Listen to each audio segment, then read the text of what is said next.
Hello everyone. Today we are going to discuss degree 6th Sem English and 6th unit, and we are going to learn CV writing. And after this video I promise you that you will find CV writing very easy. Okay, let's jump into the video now. Okay, so two types of CVs, chronological and functional CV, we are going to discuss in this. And as usual, it is in response to Muhammad Kalim's request and some other students. Hope students you are listening now. Okay, so this is an overview of the video. So in this video, you are going to address these 7 questions. What is a CV and all, and explain the differences between CV, resume, and biodata, and describe the structure of a chronological CV and a sample chronological CV. Then describe the structure of a functional CV along with a sample, and then explain the differences between chronological and functional CVs. And this is very important question. The last one is the very important question, and you are going to learn them. Okay, let's jump into the lessons, today's lesson. So first question is, what is a CV and what is the primary purpose of a CV? What should a CV demonstrate? So CV is actually known as curriculum vitae. The full form for CV is curriculum vitae, and actually it is an advertisement of yourself. So it is a carefully written document for getting selected for a job. So once you write an effective CV, it will definitely get you a job. So it will be impressive so that you know the employer should call you for an interview the moment he sees your CV. So it is an advertisement of yourself. So you are going to sell yourself. For that, you know, you are going to promote yourself, and the instrument for your promotion is a CV.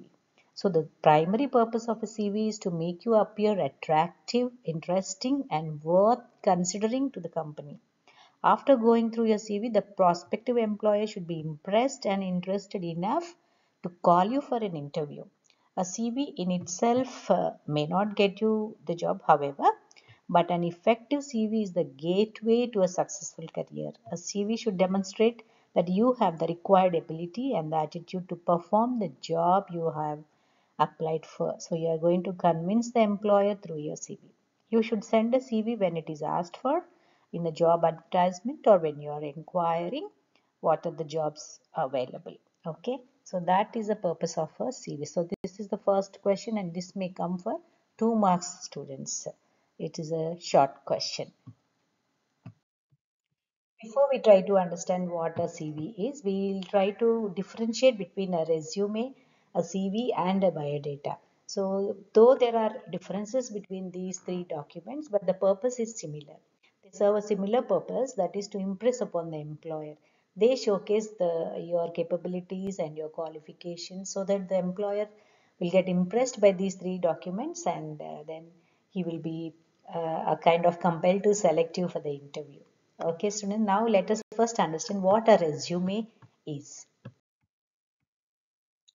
So, this is for a 2 marks question, student. What is a resume? So, resume, the pronunciation is resume, and look at the writing. So, after, I mean, on the E, you have to put this accent mark. And it is derived from French, and it's a summary of your qualifications, skills, and experience. And it is a brief and concise statement which is no more than one or both sides of an A4 sheet. So, it's a very brief document. So, a resume generally uses bullets and avoids narrative. There is no storytelling. Okay, only short information is given. So, a resume is usually written for a particular job, highlighting the skills that are required for it. That's all. You're not going to tell all your skills and achievements and all. So, a resume is more suited for people with previous work experience or to apply for jobs where skills rather than academic qualifications are important. So, the word resume is used mostly in the USA and Canada. So, that is resume, students, and this will be asked for 2 marks question. Okay, so these are the important points you have to remember when you are writing about a resume.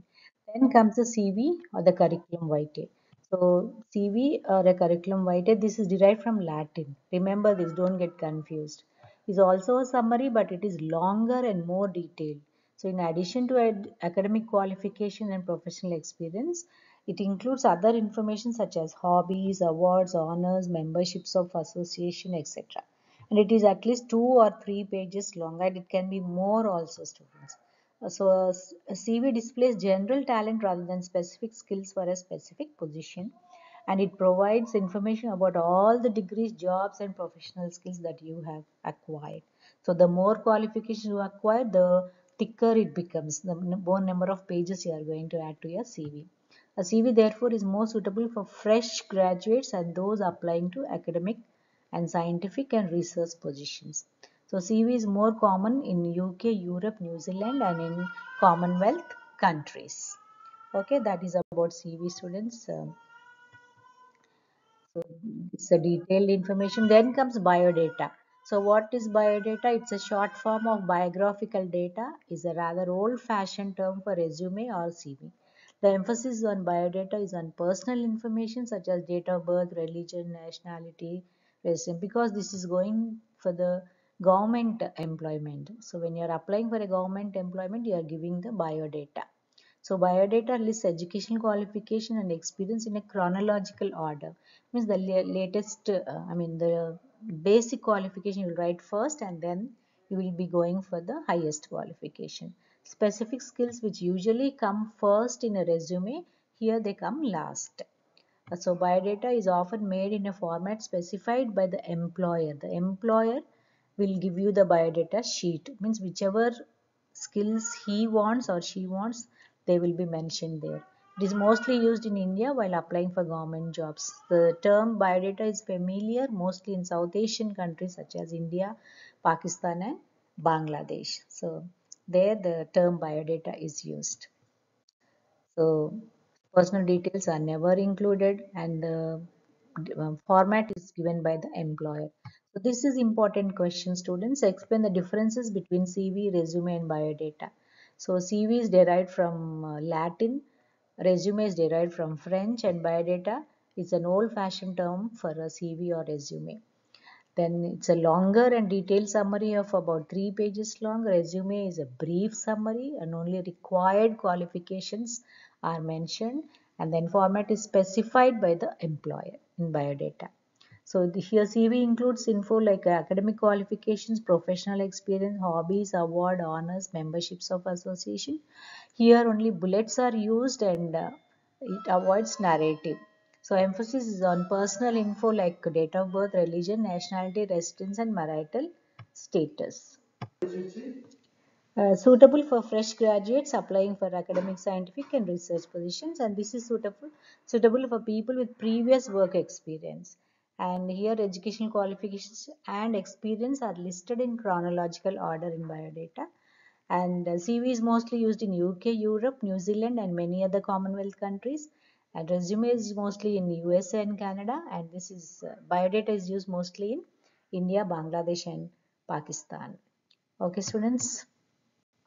Now let us move. Now there are two types of CVs. One is chronological CV, and then the other one is functional CV. So we are going to discuss the structure of these CVs and the differences between these two CVs in the next, coming session. Now describe the structure of a chronological CV is the next question, students. Very important question and essay type question. Chronological CV is the most common and popular format of writing CVs. In this format, you list the details of your education, expertise, special skills, training, experience, accomplishments, and so on in reverse chronological order. Remember, this reverse means the highest qualification you'll write first, then you'll go to the basic qualification. So chronological CV is used to draw the attention of the employer to your academic and professional qualifications.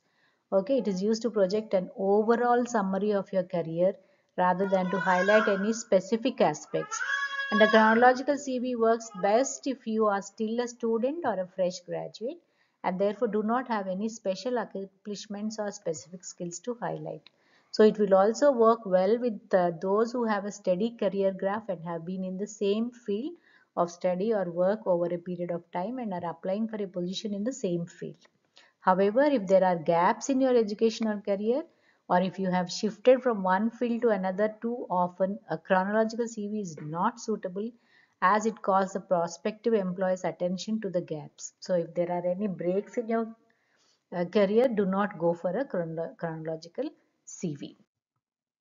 Then chronological CV usually comprises of 6 sections. Personal information, you'll be writing all details about your date of birth, address, contact, phone number and all. And when you are giving email addresses, don't write fancy names like ask who or world peace, and you have to write your original name. And you need not specify your marital status or religious affiliation, as they are not necessary in chronological CV. And this is the structure of a chronological CV, students, as yeah, 6 sections I told you. First, about you will be writing about the personal details, then you write about the education and training, then you write about the interests and achievements and additional information. Then if additional information, you can also write when awards are there. See, I won the Employee of the Year award. I was awarded the Best Students Prize along with the dates 2016 and see the reverse chronological order, student.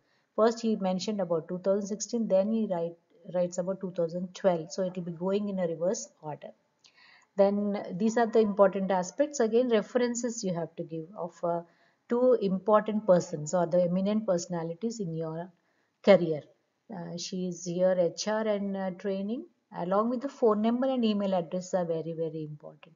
Why? Because the employer is going to um, verify your credibility. They will call these persons and then they will find out whether the information provided by you is credible or not. Okay. So the gaps, if at all any gaps are there, see here 2012 to 16 gaps are there. So you have to mention what are the reasons for the gaps. Either you must be prepared to answer them in the interview or in the CV. So this is only one way of writing about yourself. When you write about, you can say I am a postgraduate or a postgraduate in English. You can avoid I. So these are the grammatical possibilities where you can write the covering letters. So this is the structure of a chronological CV. Then comes, this is a sample chronological CV which is very clearly given in your textbook. So see here the name is there, then the address, then the email, then educational qualifications, then the employment, and then skills, interests and achievements very clearly mentioned. So this is how we are going to write. They may not ask in the examination, but be prepared with the sample also, students. Okay, and the two references. So you can create two references and write about them. And then the described structure of a functional CV.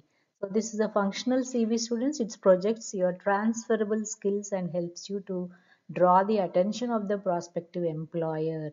So apart from the education qualification required skills, if you have any specific skills where you can use them, then you can go for a functional CV. So functional CV has the same elements as chronological CV, but they are arranged in differently. The order is differently, students. First you write the personal information, and in chronological you wrote educational qualification. But here you first write the skills and abilities because it is time saving and the employer will focus his attention to the skills and abilities because it's a specific document. You're not giving all the narratives. You're not writing your story. Okay, only the specific skills whether you have or not. So that's why the skills and abilities are written second. Immediately after the personal information, you write skills and abilities in a functional CV. Okay, then you write about your education and training, then interests and achievements, additional information you write, then the references. Two references you have to give. Okay, and this is the sample functional CV. Describe a sample functional CV. You can see here, student. The actual CV should be more descriptive and should be at least 2 or 3 pages. Okay, this is only a sample. See your name here, your address, mobile number, email. Then the personal profile. See, I am a postgraduate in English or a postgraduate in English you can write. If you don't want to use I, you can stop it. Then you write about the skills and abilities. Remember in chronological CV you wrote about education qualification, but here you write skills and abilities, what all abilities you have. Then your career history and these are the capabilities you had, your experience comes here. And then You write about your education and training, interests, achievements, and additional information, and then same like references. Two references you have to give. That is a functional CV sample, students. Okay. This is only way of writing about yourself. You can make it impersonal by avoiding the personal pronoun instead of writing I am. Same like chronological CV. So these are the two sample, students. You can just one reading is enough for you to remember all the things. Now comes an important question, examination point of view. It's a sure short question, students. Explain the differences between chronological and functional CVs. Okay. Chronological is most common and popular format. Functional is not common because they are job specific. Details are listed in reverse chronological order. That means the recent or the highest qualification is listed first. Details are listed in chronological order. Basic qualification is listed first in functional. Then this is used to draw the attention of the employer. Here employer can quickly assess the applicant's required skills. Here CV is used to project an overall summary of the applicant's career. Here this is used to project only required and transferable skills and draws the attention of the potential employer. Here works best for a fresh graduate and functionally suitable if there are any gaps in the education or career. Here it is suitable for the applicant who wish to continue in the same organization and not suitable if there are gaps in the educational career, because the interviewer first looks at the gaps and he will question you. So chronological CV is not suitable for a person with gaps or breaks in the career.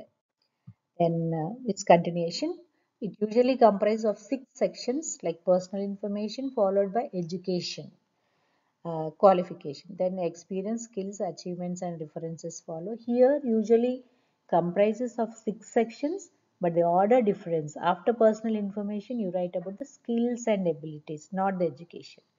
Then comes experience, then comes education and training, achievements and references later on. Covering letter is included both in chronological, and covering letters included functional CV also, students. So these are very very important questions from the CV writing. I hope you all understood the CV writing very clearly, students. If you have any doubts, do not hesitate to put them in the comment section. Okay. Thanks for watching, and if this tutorial had made sense, please do not hesitate to like, share and subscribe, students. That really it means a lot. And yeah, take care now. Bye bye for now. Let's meet up in the next video.